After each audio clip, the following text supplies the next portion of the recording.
After over 70 episodes of Hunger Games, ladies and gentlemen, it's time for episode 71, ladies and gentlemen.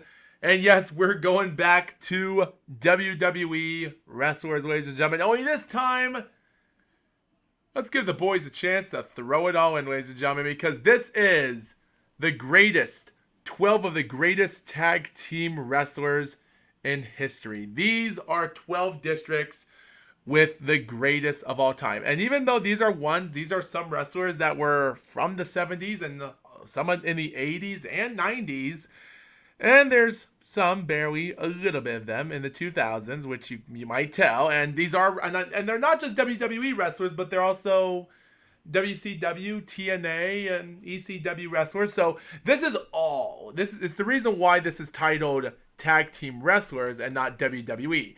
I'm covering all tag team wrestlers. And even though I don't know much about AEW, so keep that in mind, I'm only covering the greatest in their days before wrestling changed in the 21st century. But there's still some of them here that have became champion. So in District 1, ladies and gentlemen, we got Hulk Hogan and Randy Savage. And of course, Macho Man and Hulk, in all fairness, they never. In all fairness, guys, even though Macho Man and Hulk never became champions in their life, but they have helped each other. One from being a champion, only to lose the belt against a guy that was past his prime, and then 2 weeks later he wins in WrestleMania 4 by a help with his brother with a chair. Yeah, babyface move there. And then a year later, blah blah, and then they would go on to win other champions in WCW in their career. So, and even though Hogan and Macho Man would have their own tag team championships and other future, like Hogan would become champion against other wrestlers in the future, and Macho Man, who knows? And even though they are, to be honest, they're not champions. They're the only tag team wrestlers that are not champions in this list. They haven't, but to be honest, it's better to put them here. Like the Mega Team, like the Mega Power. They just couldn't handle the U.S. Express or even the Dream Team or even the British Bulldogs or the Hart Foundation or the Iron Sheik of Nikolai Volkov or Demolition or the Brain Busters. That's a great tag team. Too bad they're not on this list because I try to find a bunch of names. I tried my best, but yeah. But I decided to put them there just for the heck of it because they're gone now and, it is what it is. But in District 2, ladies and gentlemen, we have the Hart Foundation of Bret the Hitman Hart and Jim Neidhart. Originally, they were champions back in the day when during the 1980s when the Hart did become tag team champion in 87. They would go on to win it again for a while until 1990. 1990 is when they did it, and great job for them. Mr. Fuji and Professor Tanaka, also known as, they're also known as the one and only just Mr. Fuji and Professor Tanaka. They never had a tag team name, but originally, back in 1972, they actually became champions for the first time in 72, holding on for the champions for 337 days. They lost it, but won it back 100 days later in 73 on September the 11th, 1973. Unfortunately, they never won it again until 1977, and of course, that would all change, and Mr. Fuji would win the belt back again after tying out with wrestler Tony Garea, another man that won out great champions with other wrestlers in his day, and Fuji teamed with Mr. Sato in the 80s and won a couple more. But in District 4, ladies and gentlemen, we have Scott Steiner and Rick Steiner. What do we have to say about their champions? They've won everything from all divisions, so there's nothing much we can say about them. They might have became a piece of a tag champion during the 90s, but they're far away from popularity. In District 5, we have Bart Gunn and Billy Gunn, also known as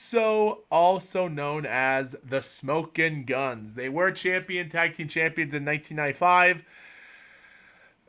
for only a couple years, but by the end of 1996 and everything else going on, and after Billy Gunn suffered a neck injury in 96, well, that whole thing changed for them. They did become champion one more time in 1996, but of course, we already know how 1997 and 1998 became changes for them.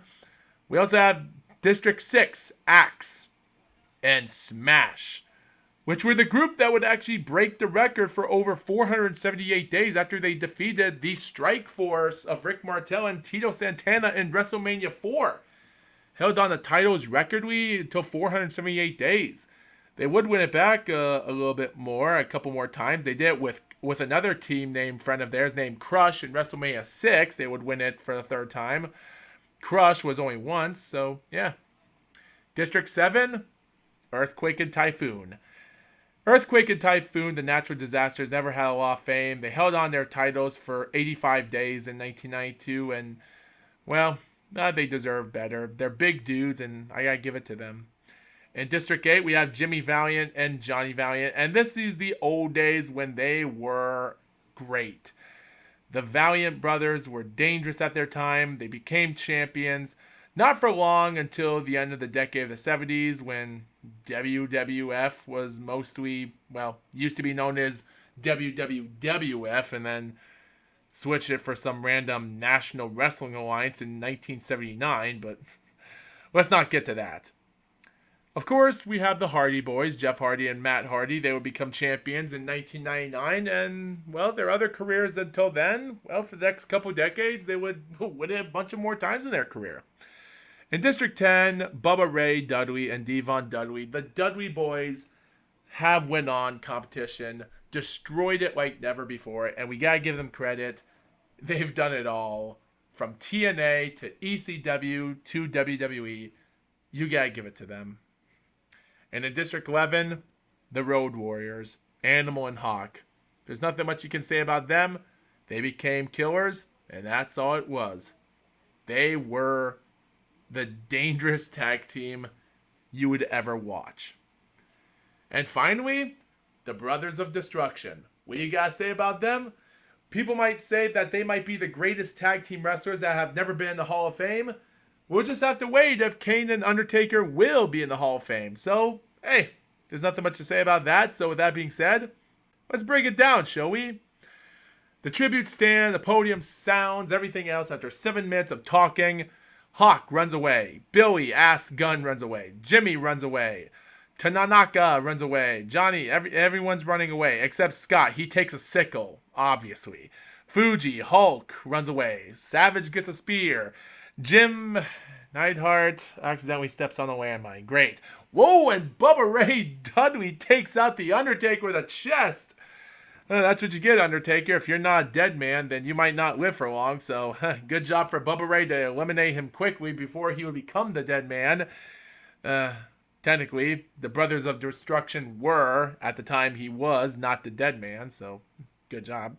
Matt, he might have thought that he was unstoppable, but not here. Matt Hardy stays at the cornucopia. Okay. Rick runs away with Devon Dudley, and Kane finds a canteen full of blood. Bart Gunn runs away, followed by Smash. Earthquake grabs a backpack, not realizing it's empty, so he gets pissed off and just rumbles the entire arena. Jeff runs away, followed by Animal and Typhoon, and Axe gathers as much food. In day one, ladies and gentlemen, Smash practices his archery while Professor Tanaka constructs a shack. Jimmy Valiant and Kane work together for the day. Scott makes a slingshot. And Bart Gunn attacks Bret Hart in a brawl for all. Bret manages to escape. Typhoon scares off Jeff Hardy with his Typhoon. Axe thinks about home. These 5 hunt for other tributes together while Bubba makes a wooden spear. Devon tends to Billy Ass's ass. Mr. Fuji makes a slingshot while Matt chases Hawk. Animal searches for a water source. Nothing much happened there. Now we come to night one, ladies and gentlemen, where we have Kane trying to treat his infection. Johnny quietly hums while Hulk sets up camp for the night while Bart thinks about winning. just like he did during the Brawl for All. Axe defeats Billy Gunn but spares his life. Billy is the worst. Bart receives a hatchet while Randy strangles Jeff Hardy with Matt Hardy with the rope. Dang. Animal starts a fire while Devon stays awake all night. Jeff lets Scott into a shelter. Why would you let someone like this generic freak be in your shelter? Smash and Bubba Ray work together to drown Hawk because they know he's a dangerous man, while Typhoon convinces Jimmy to snuggle with him. Ew. Mr. Fuji goes to sleep while Earthquake attempts to climb a tree. Jesus. Oh my God, John. Jesus, John Tenta is really committed to climb a tree. Only to fall off and land on Professor, both of them dying. Jeez. Oh, Rick Steiner bleeds out due to untreated injuries. Oh, man, the bigger dudes are getting eliminated quickly in this. Oh, and Animals Camp gets raided by these four bimbo brains. Well, maybe not Bart. He's trying to survive. Kane begs for Brett to kill him, but refuses, keeping the big red machine alive. Okay. Matt discovers a cave while Axe practices his archery, while Mr. Fuji and Billy work together for the day while Jimmy explores the arena. These four hunt for their tributes while Randy injures himself. I wonder why. And these five are actually gone. Man, okay, 7 tributes are gone. These 3 discuss the game, what might happen in the morning, while Axe cooks his food out. Hulk passes out from exhaustion, while Randy defeats Bart Gunn in a Brawl for All match, only to spare Bart Gunn's life. Great. Smash convinces Billy Gunn to, I don't really know if that's something, Bubba Ray destroys Bart Gunn's supplies. Bret Hart's supplies is what I meant to say.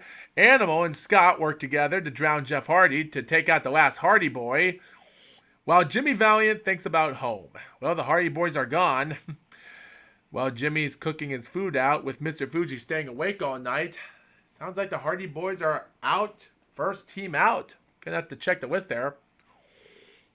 Typhoon, Mr. Fuji, Valiant, and Smash hunt for other tributes. Kane overhears Steiner and Gunn talk in the distance. Devon questions his insanity while Randy overhears Animal and Brett talk in the distance while Hulk injures himself. Axe strangles Johnny Valiant with a rope. Man, another rope incident? Oof. Bubba Ray runs away from Billy's ass. Again, the jokes aside there. Typhoon cries himself to sleep while Hulk receives a hatchet. These 5 sleep in shifts while Bubba Ray screams for help. And Mr. Fuji convinces Bart Gunn to snuggle with him. Great. Just great. Devon tends to his wounds while these 3 discuss the game, what might happen in the morning. Man, Animal, Axe, and Kane. Everyone from makeup to masks and just... There's just nothing much you can say about these 3. They're just random dudes in weird outfits and makeup and masks on. There's just nothing much you can say about that. Billy receives an explosive from an unknown sponsor. And is this the first ever unknown sponsor we have? Sheesh, after 3 days and 3 nights? Jimmy Valiant's cape is getting raided.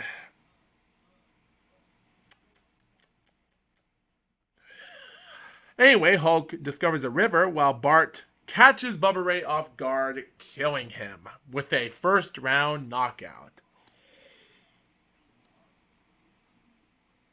Axe discovers a cave while Smash receives Queen Water. Animal stalks Billy Gunn while Mr. Fuji and Brett threaten a double suicide, which fails. Again, this still confuses me. They're threatening a double suicide means were they trying to kill each other or not? And it says they fail and they die? Like what threatened double suicide are we talking about here? I'm trying to find this word out. Typhoon explores the arena, and look at that, 3 cannon shots again. Typhoon sets an explosive off, taking out Animal, Billy, and Bart the Bart Gunn. Typhoon takes out the last member of the Road Warriors. of Hawk and Animal, man. The Legions of Doom and the one and only, the Smoking Guns. Wow, what a play by Typhoon here. Even though Earthquake is not alive anymore, with Randy starting a fire and Devon just begging Axe to kill him, Kane quietly hums, and he's for telling ghost stories. I really can't say much about Typhoon here. But the cornucopia's feast is replenished with food, supplies, weapons, and memories from the tribute's family, while Axe convinces Dudley to not kill him, only to kill him instead. Kane cannot handle the circumstances, so he sets himself on fire. And Jimmy decides not to go with Typhoon and Hulk, which is smart because I think it's better for these three not to go after crazy stuff is happening. Scott takes out Randy Savage as he tries to run, while Smash dies from infection. Ooh. And after Axe got lucky surviving, his tag team partner is gone. So Scott Steiner's alive, Hulk Hogan's alive with Savage gone, Typhoon's the only one, Valiant, which means only all of the tag team partners are gone. Only one member from each district are the ones left. Savage and Smash just could not live. Crazy. Day 5, Hogan receives fresh food. Jimmy stalks Scott Steiner and Typhoon picks flowers while Axe discovers a river. Dang. Even these guys, unbelievable. Like, random guys out, like, from competition. Like, yeah, from unbelievable. Just seeing how these great wrestlers, that these are the only ones that are left alive. So that means everyone is going solo. And look at that. Typhoon, Axe, and Hulk get into a fight, and Typhoon triumphantly kills both of them. Unbelievable. There's just no tag team into these guys anymore. And Scott lets Jimmy Valiant into a shelter because they might as well team up to try to figure this out. And we come to day 6, and Scott and Jimmy are hunting for their tributes. So, yeah, I guess they're working together to take out the rest of the group, while it's only Typhoon, the only one alive. And he's picking thorns while he was picking berries. Or he was pricked by thorns. Anyway, guys, we come to night 6, ladies and gentlemen, and these three decide to be together. Oh, boy. Oh, boy. Okay. Okay, this is just ridiculous. I don't remember. Scott Steiner severely injures.